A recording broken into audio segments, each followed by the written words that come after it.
Hello, my name is Cody Bartos, and this is my presentation about electric cars and the importance of them in the future, as well as their environmental impact. So why are they important? They're important because by the year 2060, we're going to be running out of petroleum. As you can see out of the graph, that gas and oil is going to be running out near 2051, whereas gas is going to be running out of at 260. Or this is a graph at the rates that we are going at right now. So if we continue all of our rates for what we're using them, they will go down. This does not account for increase of population or anything like that. And also, fossil fuels do damage, or the fuels that we use for cars are considered fossil fuels, and that damages our environment by adding CO2 in the air, which we can combat from either with electric cars.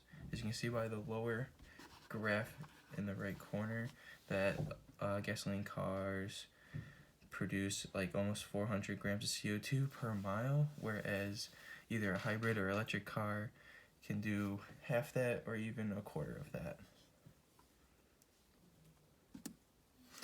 And some extra positives for an electric car is that they have a low maintenance cost because they have less moving parts. Like they don't have a big chunky engine or drivetrain. They're all just electric. And also the cost of electricity is way cheaper than putting in gas. Like if you were to fill up a car with like an electric, I get one of these Tesla fast charging stations, it's like $8 for the whole entire trip. And even like with now, like with gas prices with like $1, you could fill up this like the same size car for like $16. So, and that's not even accounting for the price of gasoline to go up, which is usually around $2. But if gasoline does get scarce, it would probably go up. We've seen it at like $5 and $6 per gallon. So it's definitely something to consider when buying an electric car. And of course, the cost of electricity is way cheaper than gasoline.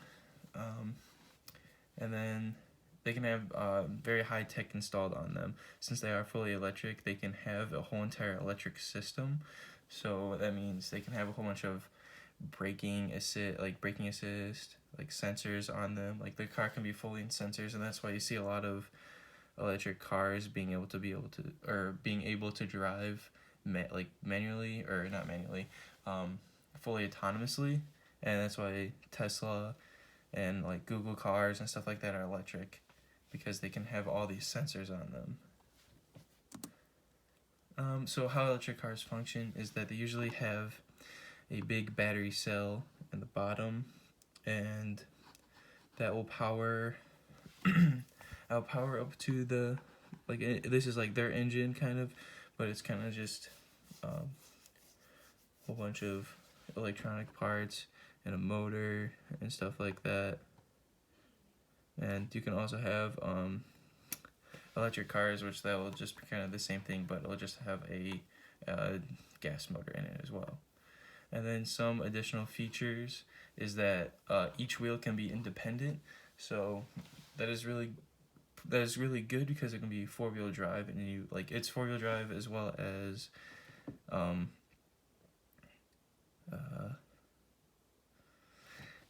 it's kind of it's good because each wheel can independent on their own, and when you like turn, you can have these wheels can be lower, and these wheels, or like these side of the wheels, can be lower, and these ones can be higher, so that like turning will be easier. And another thing is that you don't need any gauges, like you don't need any like cooling or like the heat gauges, because there is no engine in it, so you don't really need those.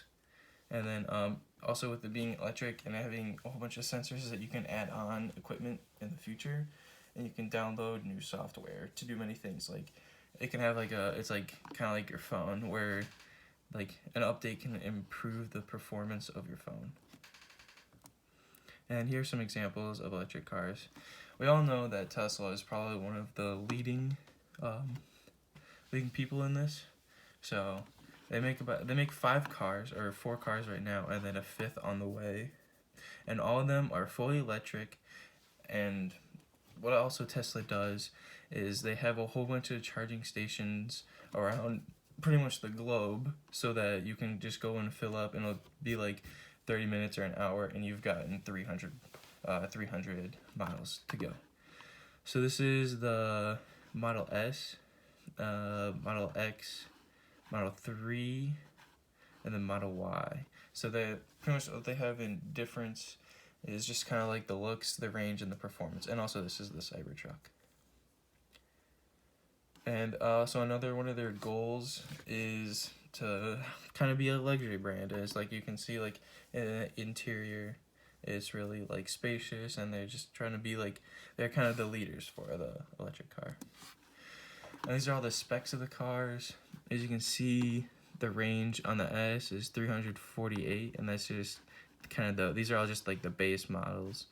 And the Model Y, 300, and 300 miles for an electric car is really, really good. And for the Model S, 300, and you can also see the acceleration for like the 0 to 60 time is like in the 2s and 3s, which is really, really fast. And that's another thing that electric cars are good at, because they don't need like they don't really have a delay with as gas cars do, and so they can just pick up and go. And then this one right here is the Cybertruck. And the Cybertruck is really interesting because it's it's gonna be one of the first fully electric trucks, and that is really important because a lot of I guess American culture is pickup trucks, and especially with trucks is that they're big gas guzzlers, and so having a pickup truck or something like that is really good for the environment. And also the estimated range for the Cybertruck will be 500 plus miles, which is a lot. And then this is the kind of like their cheapest car, like the Model 3s. You can see the three, how the three compare different with the with different models, like the dual motors. And you can see the 0 to 60 times as well as the range on them, which is it was really good because you can get across Michigan in about 200 miles, so that's good. Another fully electric car comes from BMW. It's the BMW i3 electric sedan. This is just kind of like a competitor of BMW's trying to get their fully electric car out. And I mean, it's not as good because I think the mileage or the total range is 153, so that's about like half of Tesla's. But this is kind of and it's pretty much the same price as a Tesla, so it kind of does suck a little bit. But these ones have a federal tax credit of $750, so that could be a little bit. It's probably only $40,000. And also, with another big thing is that you're saving another $4,000 on gas. Oh, and another thing is that this one has a smaller battery, so that the at-home charging can get up to 80% in 5 hours, and public charging can get to 80% in 40 minutes. Whereas Tesla's, if you wanted to charge at home, and it would take it would take 24 hours to get that car fully charged. So that's another thing. That's one downside of Tesla, but this car can kind of fix that problem. But this car is more of if you're only going let's say if you're going less than 100 miles a day, this car would get you through it. And this car is made up of renewable wood, recycled plastic, and sustainable fibers. So that's also another environmental factor. Another one is kind of a big competitor. This is probably the next best electric car is the Chevy Bolt EV. It is a fully electric car. It has a range of 260 miles. So it's really close to Tesla's 300, but doesn't always beat it. Also, one thing that the Chevy Bolt does have is that it has an app for the car, so that you can unlock it with your phone and stuff like that, as well as you can find charging stations nearby. So that's not a good thing. And then we're going to talk about hybrid cars. And hybrid cars are a mix of gasoline and electric cars. It has all the components of a gas-powered car, but also a battery to help power the car. So basically, electric. It's kind of like the middle ground between electric and gas, which is a hybrid. First one is the Toyota Camry hybrid. It is one of the best MPG of any commercial car. That is helped by the factor that it has an electric motor that recharges through braking and waste of energy. So whenever you brake, it starts recharging, and then it'll put that energy, or it'll take that like heat energy from braking, and it'll put that back into the car, and that's why you can see it has a 51 to 53 mile per gallon. And it also has been rated one of the best hybrid cars by the U.S. News. Next one we have the Ford Fusion Energy, and this one is a plug-in hybrid. So the other one was not plug-in; that was just the Toyota Camry. This one was just hybrid, as the fact that it will take its wasted energy and put it back into the car. Whereas this one is that you would plug in, and this one actually has a battery. So it's kind of like the best of both worlds kind of thing. And it has a 42 combined MPG just normally, and and then if you want to use it fully electric, you can have 26 mile range with just electric motor. But if you combine the two, you can get nearly 100 miles per gallon, which is absolutely insane to see a 3-digit number for 1 gallon. And also it has a mile range of 610 miles in its driving, so you're going to get pretty far. And then also with the whole electric sensors thing component, this one can have all the same things.